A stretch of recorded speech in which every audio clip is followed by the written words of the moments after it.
just keeping an eye on what's happening across the country with regard to this national shutdown that has been called and led by the economic freedom fighters and others also participating. That's our question of the day as well. We're asking whether you are participating. So let us know your thoughts on a Morning Live at a Morning Live SABC.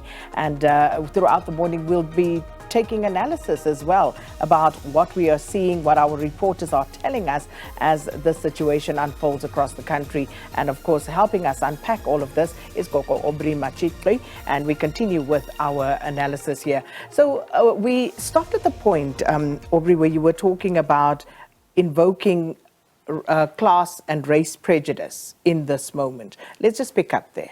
Well, let's situate the kragdadigheid of our government this way.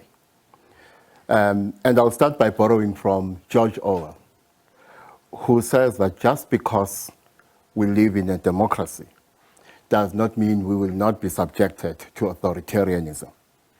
So when you look at the kragdadig response on Skrekvernek's response of the ANC government, what you see playing out is the kind of authoritarianism that George Orwell talks about that occurs in the context of what is supposedly a democracy.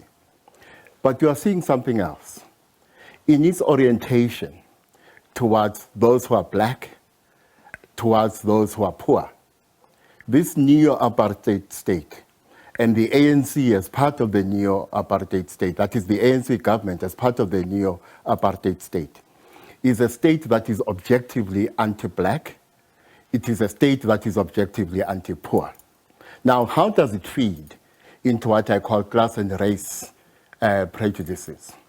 Now, when you look at what this state fails to achieve when it comes to the promise of a better life for all, you go back to a particular prejudice according to which those who are black are incapable of governing a modern economy and are incapable of governing a modern state.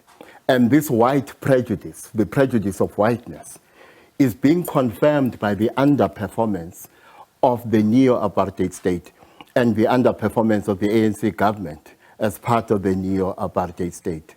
But then what the neo-apartheid state does is to feed into another prejudice.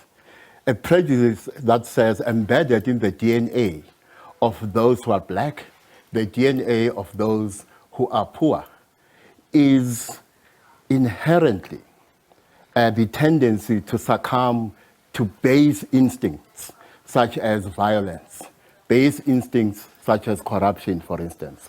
So those who are supporters of the EFF are inherently violent and inherently succumb to base instincts, and these base instincts are animalistic instincts which make them succumb to a desire for violence, a desire for chaos, a desire for mayhem, because all they are capable of is not to build.